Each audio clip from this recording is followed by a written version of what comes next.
盆栽からしたらもったいない松盆栽生産日本一の高松の盆栽園北谷4004代目北谷隆一です。今回は本題に入る前にちょっとお知らせさせてください。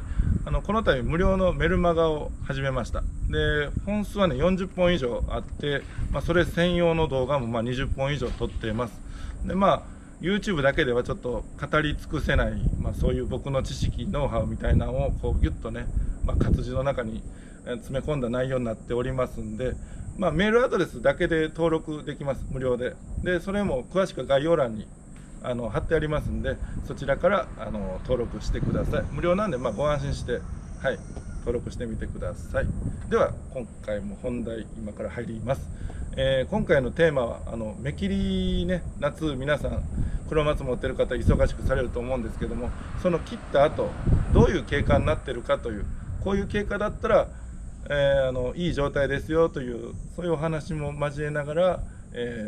ご説明していこうかと思います。まずはね、この黒松なんですけども、かなりねもさもさだったをもう目切りした直後がやっぱりかなりすっきりね、ちょっと寂しいぐらいの状態になってますけども、この芽見てくださいね。切った後まだこれ切ってそんなに時間が経ってないんで、脇から芽が出るとこからまだ出てきてません。切った直後なんでね、不安になるような感じですけど、これが2週間ぐらい経ちます。これ隣の木2週間ぐらいちょうど経ってるような木なんですけど、見えますかね。これごま粒みたいな、ちょうどごまぐらいの大きさですかね。これが新芽ですね。2番目、この今年切った、2週間ぐらい前に切った後、この1箇所から2つ出てね、こういう感じで出てます。こうなってたらとりあえず一安心という感じですね。でこれがもっと時間が経つと、これがね今から1ヶ月弱ぐらい前、今日が7月の10日で、これが6月15日に切ってるんですけども、芽がね、ごまみたいだった芽がお米粒ぐらいの芽になって、もう葉っぱがなんかもうね、葉っぱという感じが、雰囲気が出てきた芽が出てますよね。ただこの子ちょっとね新芽が弱い感じだったんで、比較的1ヶ月弱経ってますけど、そんなに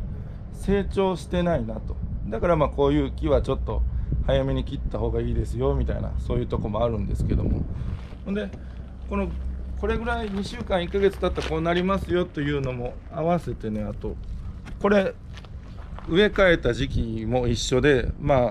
同じように育ててきた木なんですけども、この子6月の初旬ぐらいに芽切りしてます。でこの子が多分6月の後半ぐらい、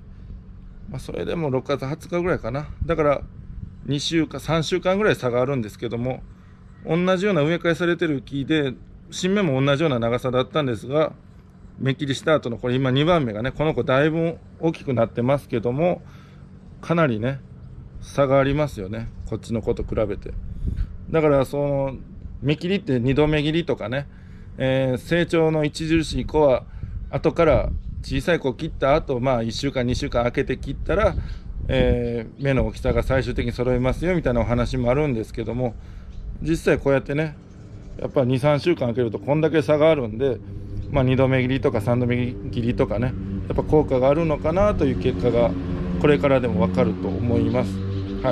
もうこれなんかちょっとやっぱ芽切りちょっと早かったかなとこの小さい木にね、どこまでこの後大きくなっていくのかなっていう、ちょっと諸事情があっても芽切りせんのしゃあなかったんですけど、これ木に対してちょっと大きくなりそうですね。7月の10日のあたりでこの大きさはね、まだまだだから、このちょっと余談ですけども、1箇所からいっぱい芽が出てるのはね、今でなくてもいいんですけど、そのうち秋にねこれ芽かきでね、ちっちゃい芽を取ったりとかね、あえて全部残してた方があんまり大きくならなくていいのかもしれないですね。元気のない子ほど芽かきをした方がいいのかな。そんな話もありながら、今回は以上です。芽切りをねした後、した直後なんかはねかなり寂しい状態で不安な感じはあると思いますけども、こういうふうに今ご説明したような感じになってれば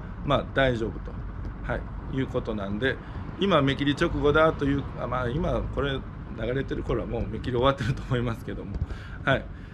こういう状態になってたらご安心くださいということです。はい、では本日は以上です。盆栽からしたらもったいない北谷4004代目北谷隆一でした。チャンネル登録高評価よろしくお願いします。